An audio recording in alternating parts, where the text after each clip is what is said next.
말씀 보시겠습니다. 창세기 3장 22절 말씀입니다.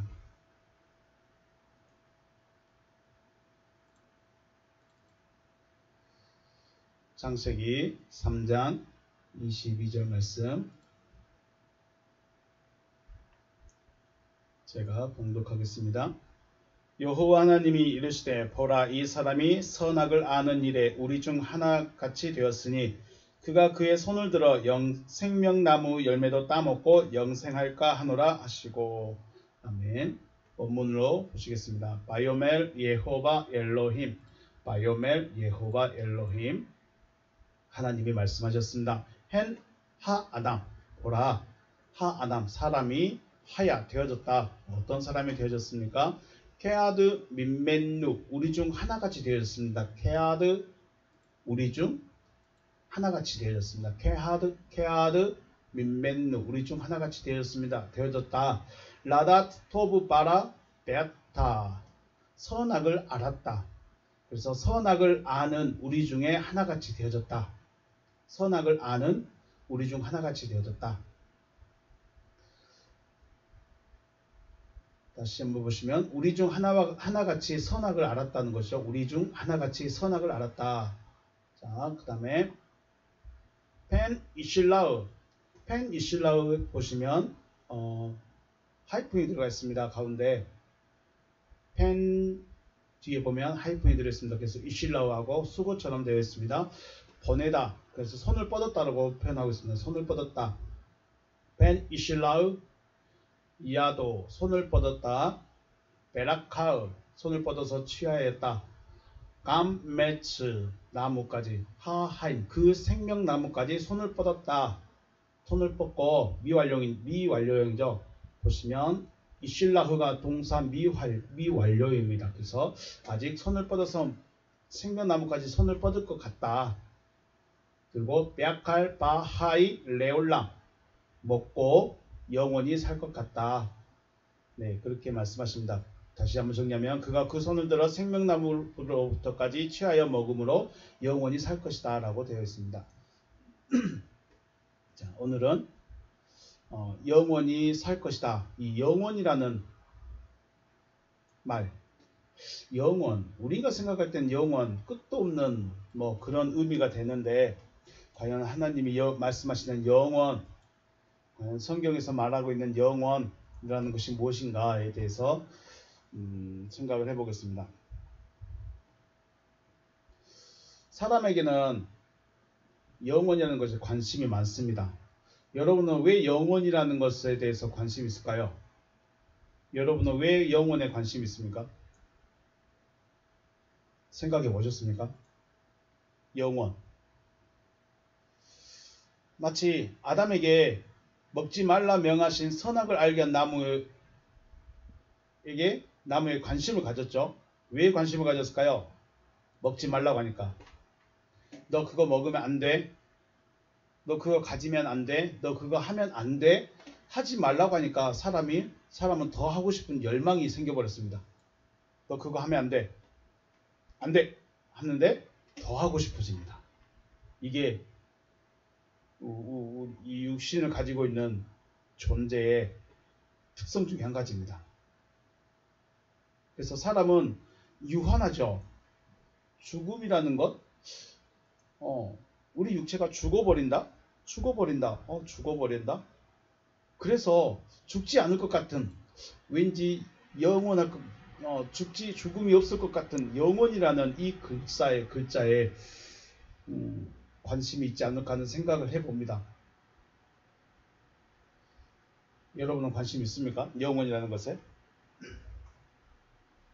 마태복음 19장 16절 어떤 사람이 주께 와서 이르되 선생님이여 내가 무슨 선한 일을 하여야 영생을 얻으리까? 라고 말하고 있죠.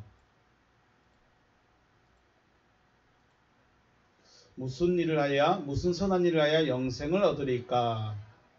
자, 이 사람은 어떤 사람일까요? 네, 어떤 사람이 예수께서 영생을 얻는 방법에 대해서 묻습니다. 영생을 얻는 방법에 대해서.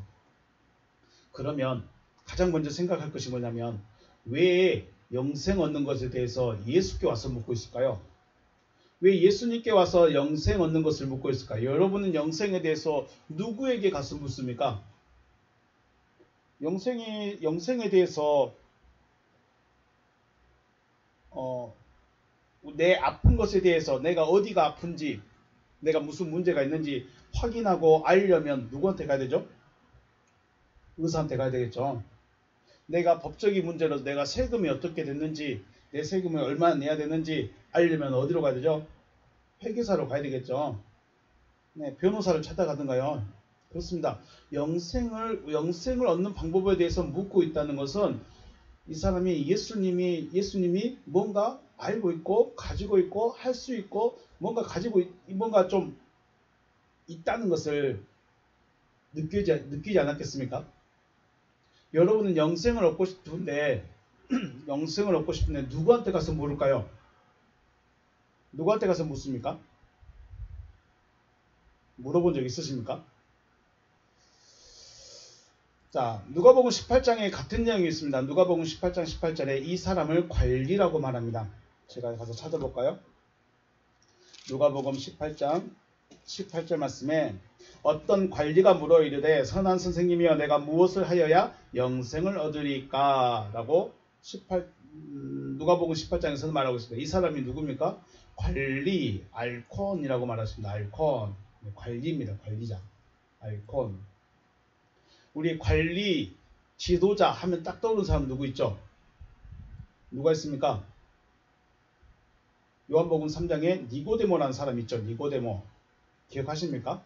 알고 계시죠? 니고데모라는 사람도 있는데 이 사람도 같은 알콘 쓰고 있습니다. 관원으로 알콘이란 말을 사용하고 있습니다. 니고데모라는 말의 의미는 백성의 지도자인데 정복자로서의 지도자입니다. 우리 지도자 중에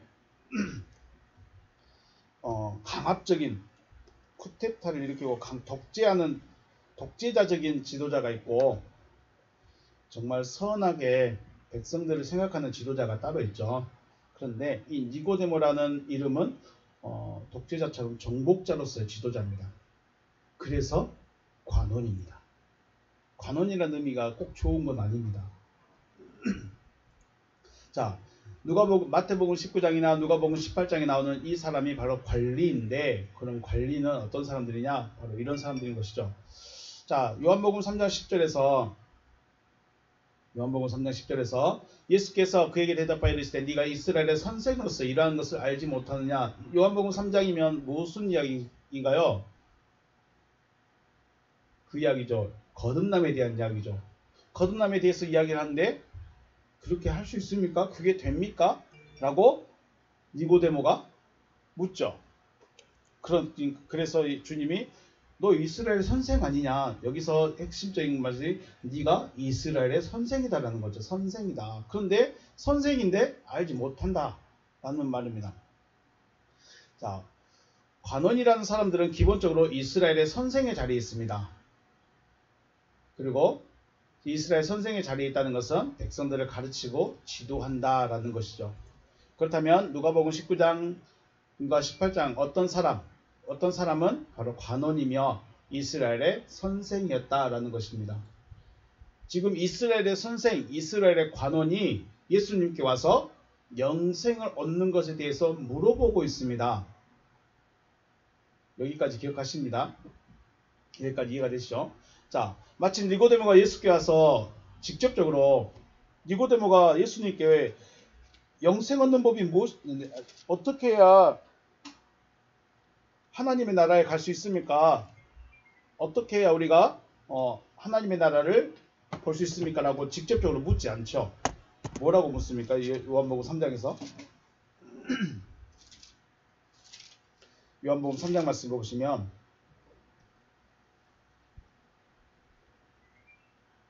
죄송합니다.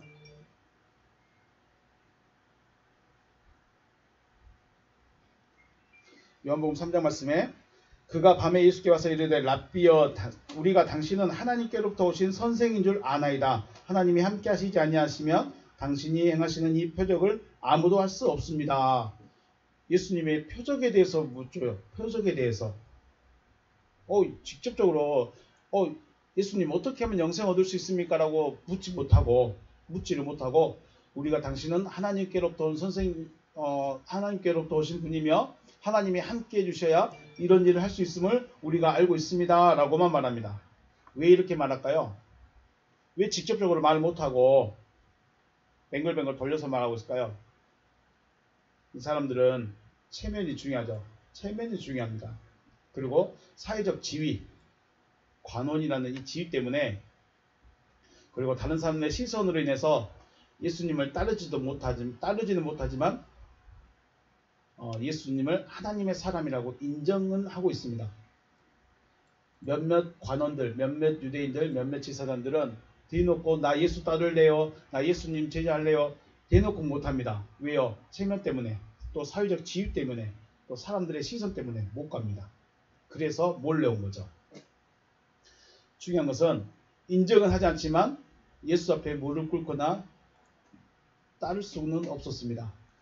자, 인정은 합니다. 예수가 하나님의 사람이고 하나님께서 보내신 분이란 건 인정은 하는데 따르지는 못합니다. 안타깝죠. 여러분은 누굴 따라갑니까? 여러분은 하나님을 알았으면 그분 앞에 갈 수 있을까요? 여러분이 정말로 예수와 같은 사람을 만나면 여러분들은 이것저것 다 따지지 않고 쫓아다닐 수 있을까요? 그래서 마태복음 19장에 이 사람이 예수께서 와서 영생 얻는 방법에 묻고 있는 것입니다. 자, 그렇다면 제가 첫 번째 질문 드렸죠. 왜 예수께 와서 영생 얻는 것을 물어봤느냐? 왜 예수님께 와서 영생 얻는 것에 대해서 물어봤느냐? 예수가 비록 사회적으로, 비록 또 유대인들의 사회 통념 안에서 좀 이단시되고 자기들의 가르침하고 맞진 않지만 하나님이 보낸 사람인 건 안다는 거예요. 하나님이 함께하고 있다는 것은 인정한다는 거예요. 그러니까 와서 물어보는 거죠. 자, 그렇다면 이 사람의 질문을 하고 있는 현재 영생을 얻었을까요? 얻지 못했을까요? 영생을 얻어서 예수께 왔을까요? 얻지 못해서 예수께 왔을까요? 당연히 얻지 못했으니까 예수께 온 것이겠죠. 왜 못 얻을까요? 왜 못 얻고 있을까요? 영생을. 자, 아담이 선악을 아는 하나님이 되어졌기 때문에 생명나무로부터 먹지 못하고 내쫓기고 길도 막혔습니다. 같은 이유입니다. 아담이 선악을 아는 하나님이 되어졌기 때문에 생명나무를 못 먹습니다. 그리고 쫓겨났고 길도 막혔습니다. 그렇다면 같은 이유라면 지금 이 관원, 이 사람은 선악을 아는 하나님이 되어졌다는 것이죠. 선악 안 먹었는데요. 네, 선악과는 먹지 않았는데 이 사람은 지금 선악을 아는 자입니다.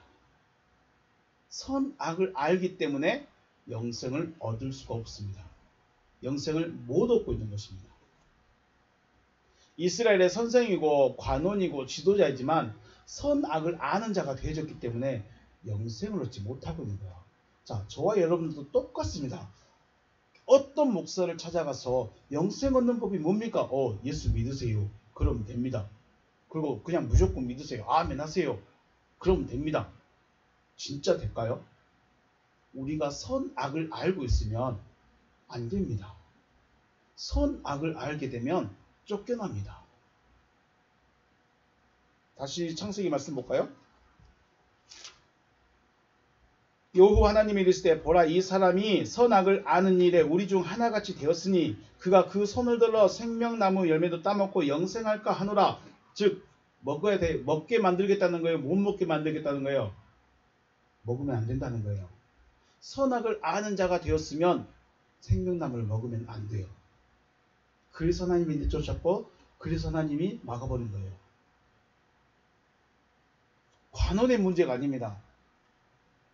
저와 여러분의 문제입니다. 영생을 얻고자 왔는데 내가 선악을 아는 자가 되어졌으면 영생과는 상관이 없다는 겁니다.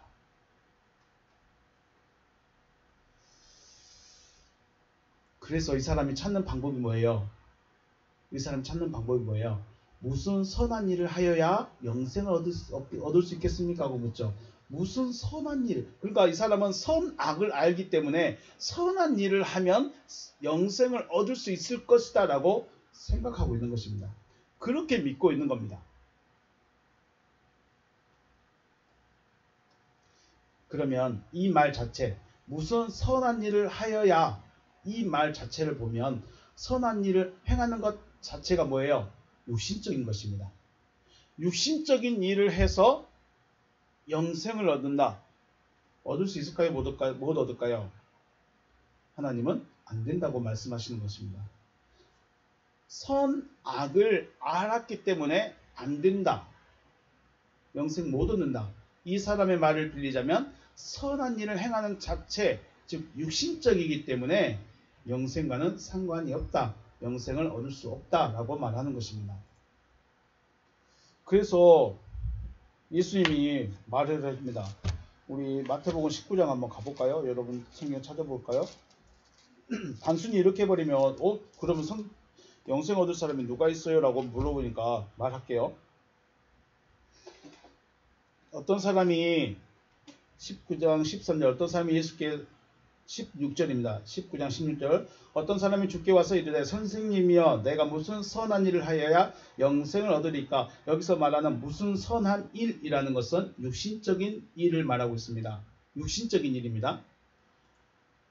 예수께서 이르시되 어찌하여 선한 일을 내게 묻느냐? 선한 일은 오직 한 분이시니라. 네가 생명에 들어가려면 계명들을 지켜라. 그렇게 말합니다. 계명들을 지키라고 그럽니다. 계명들을 지켜라. 기억하십시오. 선한 일은 육신적인 일인데 이 육신적인 일이 계명으로 나갔습니다. 그 계명들이 뭡니까? 이르되 어느 계명이오니까? 예수께서 이르되 살인하지 말라, 간음하지 말라, 도둑질하지 말라, 거짓 증언하지 말라, 내 부모를 공경하라, 내 이웃을 내 자신같이 사랑하라 하신 것이니라. 20절에 그 청년이 이르되 이 모든 것을 내가 지켰사온데 아직도 무엇이 부족하니까? 이 사람은 다 지켰습니다. 육신적인 것을 다 지켰습니다. 그럼에도 불구하고 아직도 안 됐다는 거예요. 자기는 왜 안 됐을까? 무엇이 안 됐을까? 뭐가 부족합니까? 그러면 여기서 우리가 생각해야 될 것이 있습니다. 왜 주님이 10계명 중에 사람에 대한 계명을 말씀하고 있을까요? 왜 10계명 중에 사람에 대한 계명들을 지금 말씀하고 있을까? 고민해 보셔야 됩니다. 왜 10계명에 대해서 말하냐면 이 사람은 어떤 사람이에요? 지금 율법적인 사람입니다. 율법적이라는 것은 육신적이라는 겁니다. 육신적이라는 것은 선한 일을 행함으로 영생을 얻을 수 있다고 믿고 있는 사람입니다. 율법적인 사람이라는 거예요. 율법적인 사람, 즉 율법에 묶여있는 사람이기 때문에 율법 이야기를 할 수밖에 없는 겁니다. 율법에 묶여있기 때문에 율법적인 수준밖에 안 되기 때문에 율법적인 이야기를 할 수밖에 없다. 더 높은 차원의 이야기를 하면 알아들을까요? 못 알아들을까요? 못 알아듣습니다. 이해도 못합니다. 볼까요? 21절 말씀 보면 예수께서 이르시되 네가 온전하고 달진데 가서 내 소유를 팔아 가난한 자들에게 주라. 그리하면 하늘에서 보화가 내게 있으리라. 그리고 와서 나를 따르라. 아멘.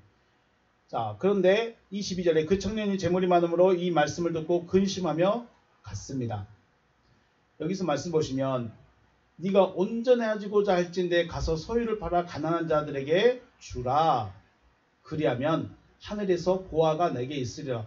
재산을 다 팔아서 나눠줘 버리고 넌 나를 따르라. 이런 말 같은데 한번 보시면 이 하늘에서 보화가 있으리라. 이 부분이 엑세이스 데사우론 앤 우라논 이렇게 됐습니다. 엑세이스 데사우론 앤 우라논 하늘 안에 이게 무슨 말일까요? 엑세이스 데사우론 엑세이스 데사우론 보화가 있으리라. 우리말은 보화가 있으리라 됐습니다. 자, 한번 보실까요? 카이 엑세이스 그러면 네가 얻을 것이다. 네가 얻게 될 것이다. 데사우론 배치하다. 하늘 안에 엔 우라노. 그러면 하늘 안에 네가 자리를 잡게 될 것이다. 이런 말이죠. 하늘 안에 자리가 네가 있게 될 것이다. 이런 말입니다. 정리가 되십니까? 하늘에서 보아가 내게 있으리라 이 말을 원문에서는 원문을 직역하면 하늘 안에 있게 됨을 얻게 될 것이다. 하늘 안에 네가 있을 것이다. 이 말입니다. 하늘 안에 네가 있을 것이다. 재산을 다 팔아서 가난한 자들에게 나눠주면 너는 하늘 안에 네가 있을 것이다. 이 말입니다. 하늘에 보아가 쌓일 것이다. 이런 말이 아니라 네가 너 자체가 지금 하늘 안에 들어가게 될 거다. 이런 말인 것이죠. 그런데 보시면 우라노 보이십니까? 우라노. 우라노가 명사 역격 남성 단수입니다. 하늘이라는 단어가 우라노라는 단어가 대부분 단수로 되어 있을 때는 아버지 하나님을 지목합니다. 아버지 하나님. 네가 전 재산을 팔아서 가난한 자들에게 나눠주면 아버지 안에 들어가게 될 것이다. 이런 말인 것이죠. 자, 보아가 내게 있으리라는 말과 네가 하나님 옆에 있게 되리라. 네가 하나님 안에 있게 되리라. 같은 말인가요? 다른 말인가요? 전혀 다른 말이죠. 우리는 재산을 다 팔아버리면 하늘에서 내 보아가 많이 있을 것이니까 내가 전 재산을 팔아서 나눠줘야지 라고 생각했는데 전 재산을 내놓게 되면 내가 하나님 옆에 있게 됩니다. 하나님이 하늘 안에다가 딱 넣어버리는 거예요.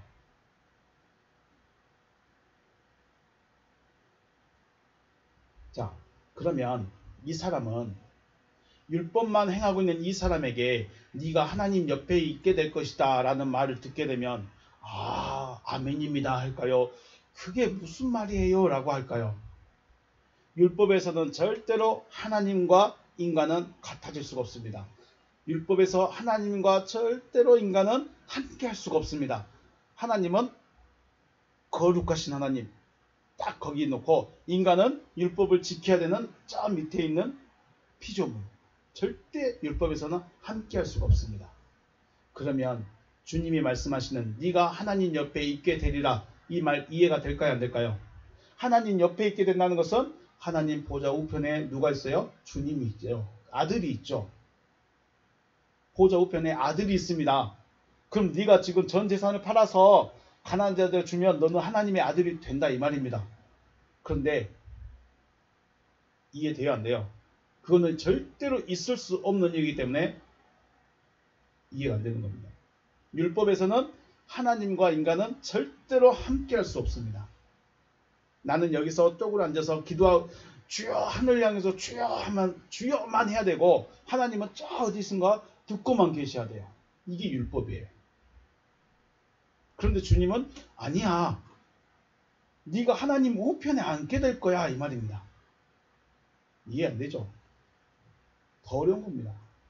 그래서 주님은 율법적인 사람이기 때문에 십계명 중에 사람에 대한 계명만 말씀해 주시는 거예요. 율법적인 사람은 율법적인 이야기밖에 못 듣습니다. 주님은 누구예요? 하나님이시죠. 하나님이시기 때문에 이런 말씀 할 수 있는 거예요. 도무지 이해 안 되는 말이에요. 단순하게 재물을 나눠주라고 하였기 때문에 근심했다 하기보다는 근심하기보다는 이해가 되지 않는 말로 인해서 더 근심하지 않았을까 하는 생각을 해보게 됩니다. 여러분에게 전 재산을 내놔서 교회에 내놓고 교회에서 봉사하세요. 그러면 천국에 갈 수 있습니다. 그러면 차라리 쉽겠죠. 차라리 그래요? 그럼 내가 해버리지 할 수 있을 텐데 하나님 옆에 계시게 될 겁니다. 그게 무슨 말이에요? 왜 내가 하나님 옆에 있어요? 내가 어떻게 하나님 보좌 우편에 앉을 수 있어요? 율법적인 사람은 이 말을 절대로 이해 못합니다. 그래서 이 사람은 근심하면서 돌아갔습니다. 주님께서 말씀하시는 영생 얻는 방법이 있습니다.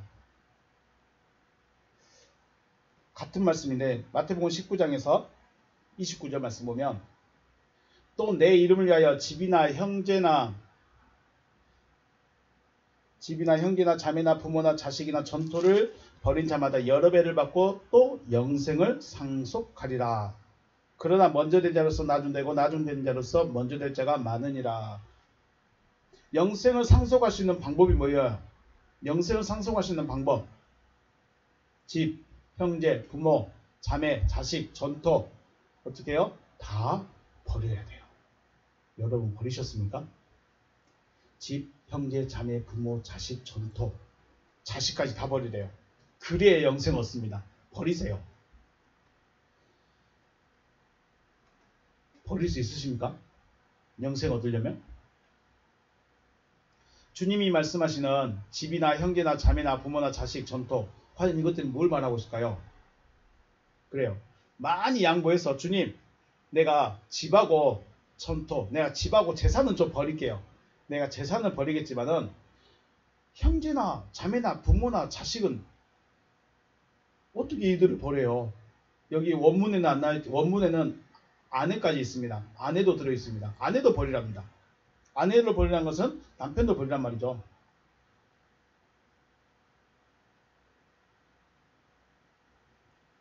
죄송합니다.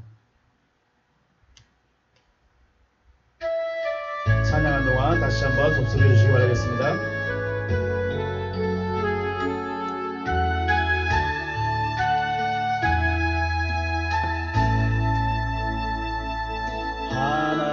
하나님의 사랑을 사모하는 자, 하나님의 평안을 바라보는 자, 너의 모든 것 창조하신 우리 주님이 너를 얼마나 사랑하시는지 하나님께 찬양과 경배하는 자, 하나님의 선하심을 닮아가는 자, 너의 모든 것 창조하신 우리 주님이 너를 자녀 삼으셨네. 하나님 인자 그로서 언제나 너에게 그라시고 하나님 인자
너의 작은 신음에도 응답하시니 너는 어느 곳에 있든지 주를 향하고 주만 바라볼지라 주만 바라볼지라.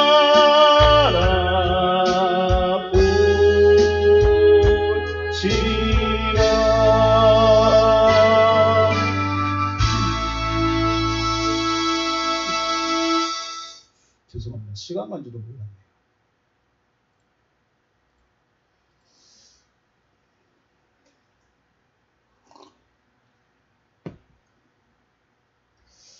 자, 주님이 영생 얻는 방법에 대해서 말씀하셨는데 집이나 형제나 자매나 부모나 자식 전토를 버리면 여러 배를 받고 영생을 상속하리라 라고 되어 있습니다. 이걸 주님이 무엇을 말씀하는지 모르면 아내 버릴까요 안 버릴까요? 남편 버릴까요 안 버릴까요? 버려버리겠죠. 자식들은요, 부모는요, 형제는요, 다 버려버립니다. 그리고 들어간 사람들 많이 있죠. 자, 만약에 제가 영생 얻기 위해서 주님을 따라가요. 근데 따라가는데 부모도 버렸습니다. 형제도 버렸습니다. 아내도 자식도 다 버렸습니다. 그러면 형제, 자매, 부모, 아내, 친구들이 저를 보고 야, 쟤 진짜 영생 얻는가 봐 하고 나도 가야지 할까요? 아니면 에이, 난 저런 거 안 합니다. 그럴까요? 여러분 어떨까요? 하나님이 진짜로 부모나 자식이나 형제나 전토나 아내를 다 버려버리라고 이런 말씀 하셨을까요? 더 중요한 거, 내가 영생을 얻는다면, 내가 영생을 얻기 위해서 그렇게 애쓴다면 나를 통해서 하나님이 그들을 구원하고 싶으시지 않을까요? 결국은 나를 통해서 부모나 형제나 친구나 자매들이 구원 얻는 그 길을 가야 되는데 내가 다 버리고 도망가 버리면 그들은 누가 구원해요? 근데 다 버리고 오라니까 다 버리고 가버려요. 주님이 뭘 말하는지 모르니까 율법적인 사람이기 때문에 도무지 이해가 안 되는 거예요. 여러분 이해가 되십니까? 여러분 영생을 택하시렵니까? 부모나 형제나 자매를 택하시렵니까? 내가 그들을 구원해야 될 대상들인데 나는 그들을 내가 가지고 있는 이 영생에 대해서 영생을 나눠주고 나와 같이 가야 될 사람인데 내가 버리고 와버리면 그 사람들이 나를 볼 때 에이 그러지 않겠습니까? 주님이 진짜로 버리고 오라고 그랬을까요? 왜 그랬을까요? 왜 이런 말씀 하셨을까요? 이제 집이나 형제나 자매나 부모나 아내나 자식, 전토, 이것들은 주님이 말씀하신 것들은 무엇이냐면 자기 자신입니다. 나예요, 나. 하나씩 따져보면 집, 내가 거주하고 있는 곳, 저 예린빌이 거기가 아니고 내 처소를 버려야 됩니다. 흙이라는 이 처소 버려야 되고, 형제나 자매는 이웃이 나와 같이 있는 자들이죠. 부모는 누구예요? 부모는 누구예요? 나를 낳으신 분이죠. 근데 내가 누구로부터 나왔어요? 저기 강진에 계신 분이 아니고 내 존재성은 흙으로부터 나왔고 내 아버지는 마귀고, 이런 의미입니다.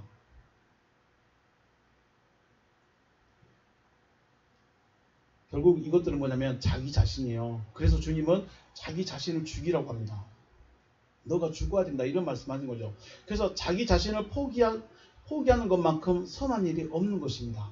진짜 선한 일은 뭐예요? 진짜 잘하는 일은 뭐예요? 자기를 포기하는 거예요. 자기를 포기한다는 게 뭐냐면 우리 창세기 이야기 계속 하시죠. 땅의 습성을 버리는 겁니다. 땅의 습성을 버리고 내 본성을 버리고 하나님으로 채워가는 겁니다. 그게 선한 일입니다. 그러면 영생을 얻는다, 이렇게 말씀하시는 것입니다. 이 부자 청년은 단순히 돈을 포기하지 못한 것이 아니라 자기 자신을 버리지 못했기 때문에 영생을 포기하게 된 것입니다. 여러분은 돈을 포기하시렵니까? 자기 자신을 돈을 포기하지 못하면, 자기 자신을 포기하지 못하면 영생을 포기한 겁니다. 그런데 자기를 포기하면 영생을 얻게 됩니다.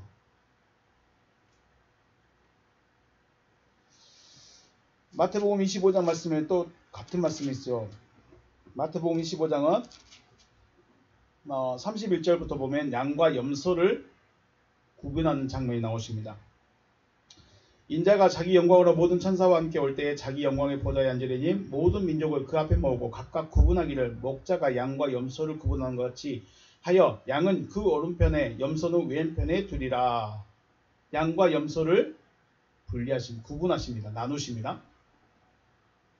34절 말씀. 그때 임금이 그 오른편에 있는 자들에게 이르시되 내 아버지께 복받을 자들이여 나와 창세로부터 너희를 위하여 예비된 나라를 상속받으라. 이렇게 말씀하십니다. 상속받으라. 너희를 위하여 예비된 나라를 상속받으라. 그러면 오른편에 있는 자들은 누굴까요? 왜 오른편에 있을까요? 그래서 우리는 오른쪽을 좋아합니까? 오른편이란 말은 영접의 의미가 있습니다. 영접한 자, 영접되다 혹은 영접하다 이런 뜻입니다. 단순히 오른편에 있으니까 착한 팀, 왼편에 있으니까 염소 이렇게 나누시면 안 되고 왜 오른편이라고 말했는가? 오른편은 영접하다, 영접되다라는 뜻입니다. 그러니까 그러면 영접한 자들은 누구예요? 영접해야 할 대상은 그리스도, 말씀, 생명나무, 생명 이런 것들을 이야기할 수 있죠. 그러면 그리스도를 영접한 자는 오른편으로 가고 그리스도를 영접하지 않는 자는 왼편으로 가는 겁니다. 그럼 왼편은요? 왼편의 의미는 자기만족입니다. 기쁨을 가진 자. 그래서 자, 여러분 자기만족을 많이 가지고 있는 사람, 자기 자신에 대해서 만족을 많이 하는 사람들은 뭐예요? 만족감이 있어서 기쁘죠. 그래서 그 사람들은 그리스도를 영접을 못합니다. 우리 다시 마태복음 말씀 보시면 19장에 23절 쭉 보면 예수께서 제자들에게 이르시되 내가 진실로 너희에게 이르노니 부자는 천국에 들어가기가 어려우니라.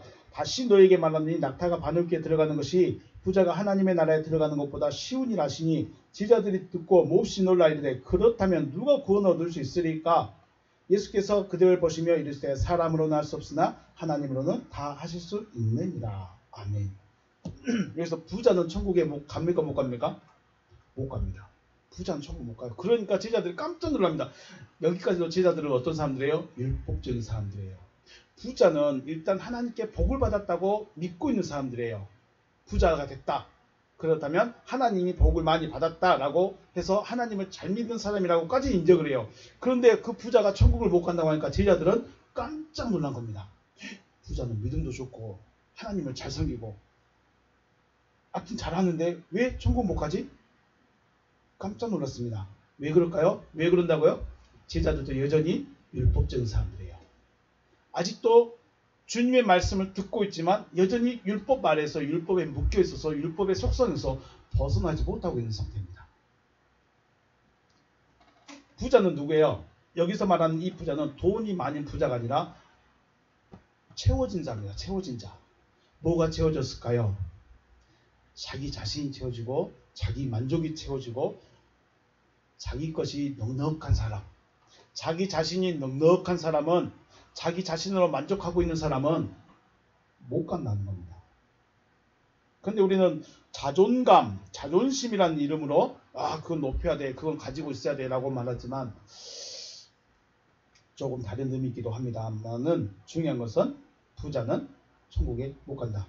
왼편에 앉은 자들이 바로 이런 사람들입니다. 자기 만족 그리고 자기가 가진 것으로 기쁨을 누리는 자들. 이들은 왼편에 섭니다. 그래서 자기 자신 소유한 것으로 만족을 누리는 사람들은 왼편에 서는 것이죠. 이들에게 공통적으로 하시는 말씀이 뭐냐면 작은 자에게 어떻게 하느냐에 따라서 영생과 영벌로 나눠집니다. 작은 자에게. 오른편에 있는 자들에게 25장 4절에 임금이 대답하여 이를 때 내가 진실로 너희에게 이르노니 너희가 여기 내 형제 중에 지극히 작은 자에게 하나에게 한 것이 곧 나에게 한 것이다. 그럼 지극히 작은 자는 누구예요?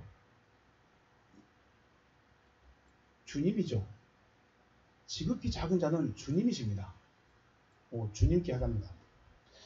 45절에 이에 임금이 대답하여 이르시되 내가 진실로 너희에게 이르노니 이 지극히 작은 자 하나에게 하지 아니하는 것이 곧 내게 하지 않는 것이다. 그러면 오른편에 있는 자들은 주님께 뭔가를 했고 왼편에 있는 자들은 주님께 뭔가를 하지 않았습니다.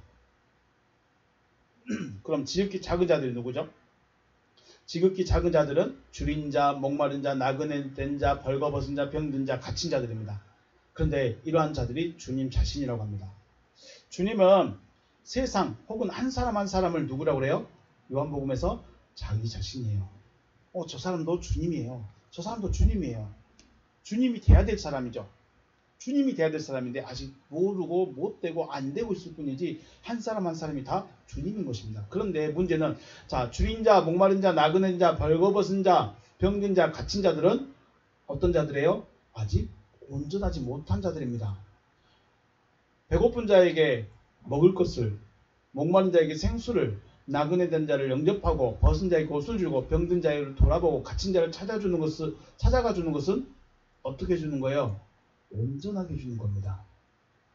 그래서 우리는 먹을 것 싸두고 독거노인 찾아다니고 밥 못 먹으신 분 대접해주고 또 물 갖고 다니다가 나눠드리고 손님을 잘 대접하려고 그러고 있는 것 좀 나눠주려고 그러죠. 이게 뭐예요? 어떤 사람이에요? 율법적인 사람이에요. 주님은 이런 자에게 하라고 그랬어. 그래서 그렇게만 하고 있습니다.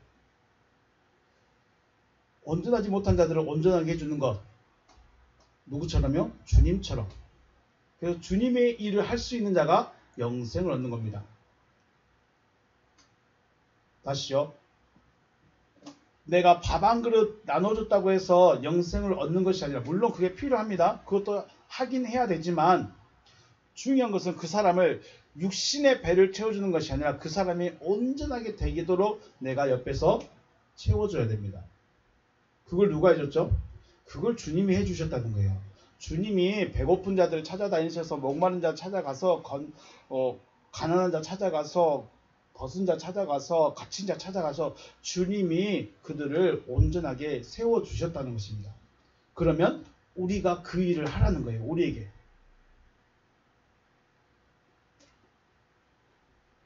이것을 우리 육신적으로 일을 하기도 해야 됩니다. 왜냐하면 율법에 있는 자들은 이렇게 합니다. 해야 합니다. 그리고 이렇게 해야 믿음이 있어요. 그런데 주님이 원하시는 것은 그러고만 있으라는 게 아니라는 거예요. 그러고만 있으면 안 된다는 거예요. 이해가 되시길. 이것은 주일날 다시 또 말씀 나누는다. 주일날을 똑같이 말합니다. 율법 아래 있는 자들은 이 법대로 해야 됩니다. 율법 아래 있는 율법에 묶여 있는 사람은 주일날 꼬박꼬박 나와야 됩니다. 수요일날 정해지면 꼬박꼬박 할 수 있으면 날마다 꼬박꼬박 나와야 됩니다. 헌금 정해진 대로 다 해야 됩니다. 왜요? 율법 아래 있기 때문에. 율법에 안 묶어두면 망나니가 됩니다. 망아지가 됩니다. 망아지. 자, 그러면 지금 우리가 무엇에 대해서 이야기하고 있죠? 영생에 대해서 이야기하고 있죠. 영생. 하나님이 저가 영생 얻을 것 같다라고 해서 못 먹게 막으셨죠. 그럼 영생이라는 게 뭘까요? 마태복음 25장 말씀에 왼편에 있는 데가 오른편에 있는 그들을 봐서 그들의 향한 말씀 중에 결론은 그들은 영벌에 의인은 영생에 들어가리라 라고 말씀하십니다. 그들 보시면 타이, 아펠리송타이 들어가리라. 아펠리송타이 들어갈 것이다. 후터이 저들이 들어갈 것이다. 에이스 콜라신 아이오니온 콜라신이 벌입니다. 콜라신 벌입니다. 벌을 받은 세대입니다. 벌을 받는 세대. 그 왼편에 있는 자들은 벌을 받는 세대를 향하여 들어갈 것이고 의인들 양들은 생명의 세대를 향하여 들어갈 것이다 라는 것이죠. 다시 한번 정리하면 저들은 벌 받는 세대를 향하여 들어갑니다. 누가요? 왼편에 있는 자들 벌 받는 세대를 향하여 들어가고 오른편에 있는 의인들은 살아있는 세대를 향하여 들어갑니다. 보시면 아이오니어스라는 말이 같이 들어가죠. 여기는 콜라신 아이오니언이 있고 조의 아이오니언이 있습니다. 기본형은 아이오니어스입니다. 아이오니어스라는 말은 영원 혹은 세상이라는 뜻도 있지만 수식어로 쓰게 되면 세대라는 말도 사용됩니다. 세대. 그러면 벌받는 세대를 향해서 또 살아있는 세대를 향해서 가게 된다는 것이죠. 자.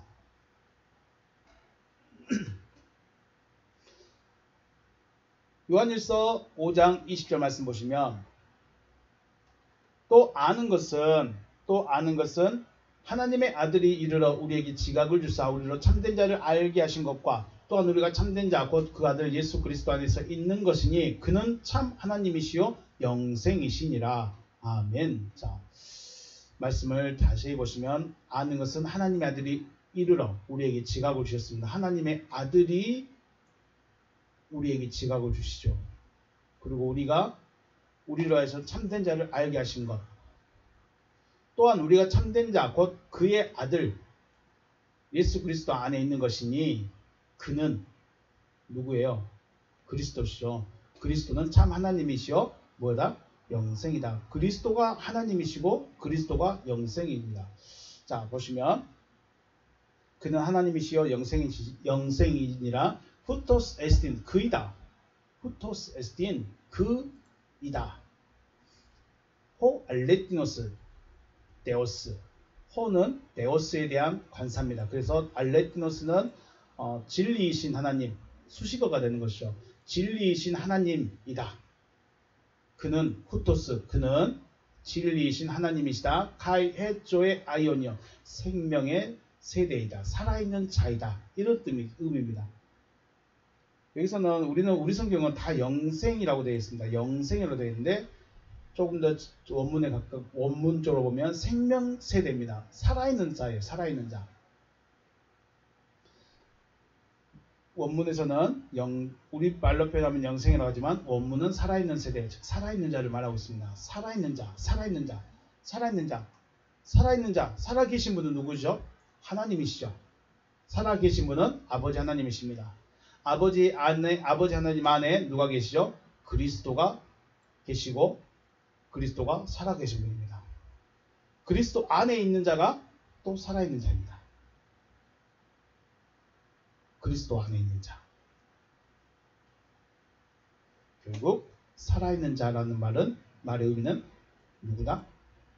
영생. 우리가 말하는 영생은 누구예요? 하나님이라는 거예요. 우리가 말하고 있는 영생은 하나님이다.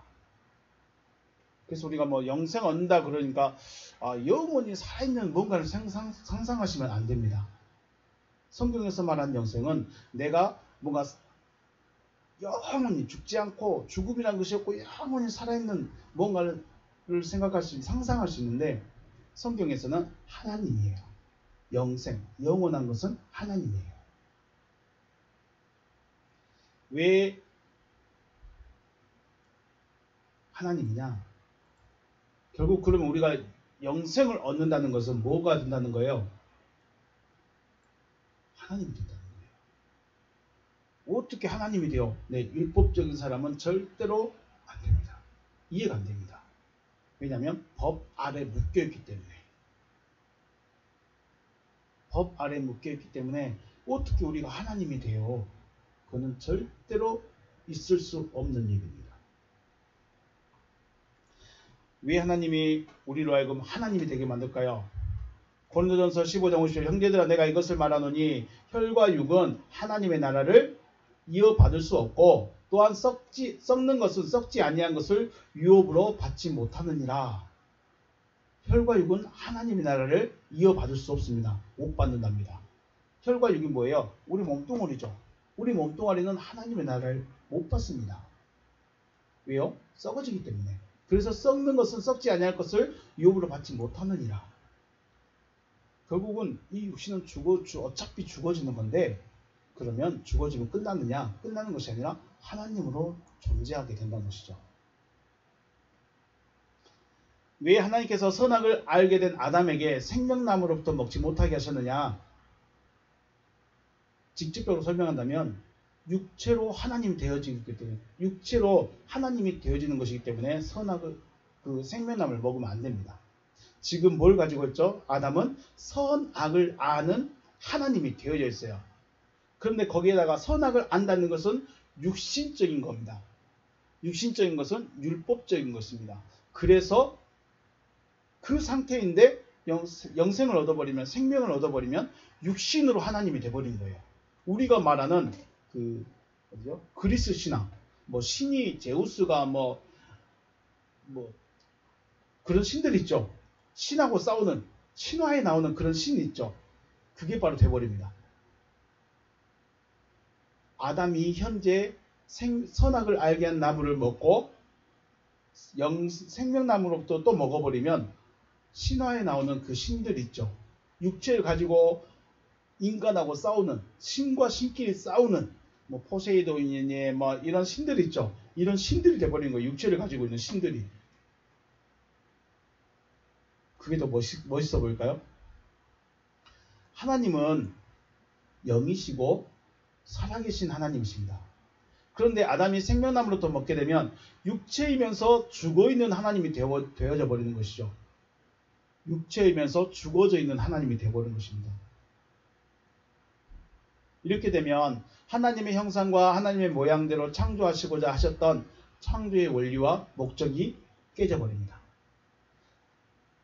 영으로서 생명 가진, 영으로서 살아있는 자로 만들고 싶으신 것이 하나님이신데 육으로 죽어있는 자인데 하나님이 되어버린 거예요. 그러니까 창조 원리에 맞지 않습니다. 그래서 못 먹게 하신 것입니다. 그렇기 때문에 신약에서는 계속해서 너가 죽어야 된다, 십자가를 져서 십자가에서 죽어야 된다, 육체를 죽여라, 육체를 버려라, 너를 버려라, 이와 같은 말씀을 하시는 것입니다. 우리는 이것을 고난으로 포장을 해서 내가 육체의 고난을 채우고 막 고난만 생각하고 있습니다. 진짜 버려야 될 게 뭐냐면 나의 본성, 나의 속성이죠. 근데 그걸 못 버립니다. 버릴 수가 없습니다. 왜냐하면 나하고 하나이기 때문에. 내가 나를 어떻게 버립니까? 내가 나를 못 버립니다. 이걸 버릴 수 있는 방법은 아들의 음성을 듣는 거 외에는 방법이 없습니다. 그런데 아들의 음성을 못 듣기 때문에 우리는 성경이라는 걸 보게 됩니다. 성경이라는 걸 보면 되느냐? 성경은 율법이기 때문에 육신에게만 제약이 있습니다. 그런데 이걸 해결하는 방법이 있죠. 방법이 뭐예요? 하나님의 영이 오는 겁니다. 그 이야기는 주일날 더 하겠습니다. 자, 영생은 우리가 뭔가를 어떤 한계점이 없는 그런 추상적인 의미가 아닙니다. 영생이라는 것은 바로 살아있는 세대를 말합니다. 살아있는 세대, 살아있는 자라는 것은 곧 누구예요? 하나님이시죠. 살아있는 자, 살아있는 세대는 하나님의 아들입니다. 그래서 우리는 하나님의 아들 되는 거예요. 우리가 하나님의 아들로 나타나야 되는 거예요. 어떻게 하나님의 아들로 나타나죠?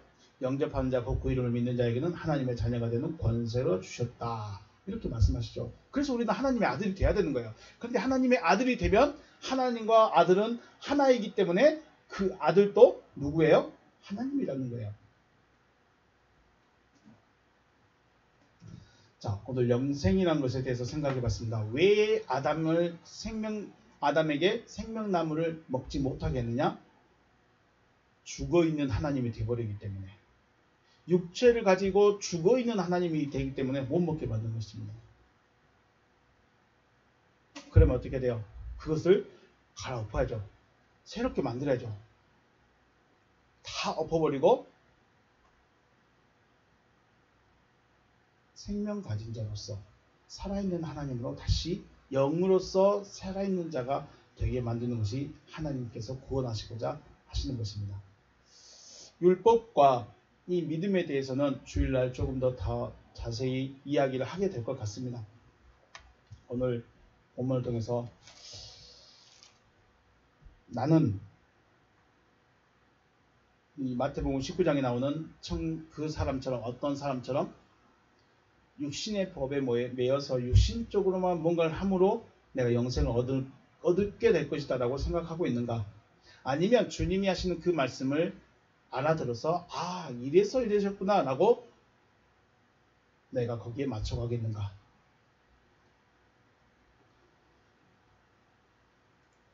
하나님의 아들로 나타나시기를 주님의 이름으로 축복합니다. 오늘은 여기서 마치겠습니다. 수고하셨습니다.